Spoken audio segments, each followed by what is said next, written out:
I don't care what one thinks about me or what judgments. So apparently USA Today removed 23 stories from their websites all about Amber Heard because they now know the truth that Amber had fabricated all her stories and had actually been the abuser of Johnny. They claimed that after an internal investigation, they found out that one of their journalists had fabricated quotes in her stories, and that's why they had removed the said articles. This has been reported by a number of news outlets who are secretly removing articles about Amber after finally realizing they had been lied to. Not only is this big since all the lies that had been spreading around about Amber are now being cancelled and silenced.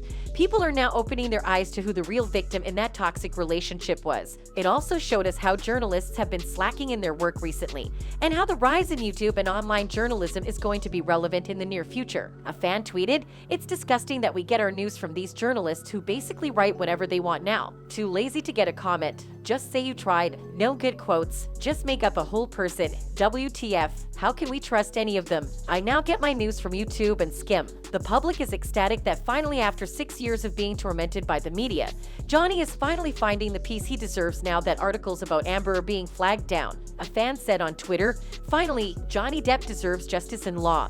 In MSM, everywhere. Supporting Amber Heard and allowing her a platform is contrary to what justice and #convicting abusers should be about." When the journalist Taylor Lawrence, who had been speculating and fabricating words for Amber, was called out by fans who called out for her to be removed, it has been confirmed that she has been removed from the features staff to the technology team. A special editor, Cameroon Barr, has even been asked to review her articles before publication just to be safe. It's so sad that even big names like The Sun called Johnny a wife beater, and that he lost when he sued them because everyone was blindly following Amber and believing her lies. We hope The Sun makes an entire article asking Johnny to pardon them for defaming him, when he was the one being beaten by his ex-wife whom they had initially believed. The other news outlet that should apologize to Johnny is the Washington Post, because they had been the ones to publish Amber's op-ed that had claimed she had been domestically and physically abused by Johnny. Without even finding evidence, they had shamelessly basked in the fame of having their article read by a multitude of people, when in reality everything they had written was lies. In other words, they had aided Amber in ruining Johnny's life, and we are sure they never asked Johnny his opinion on what Amber was saying about him.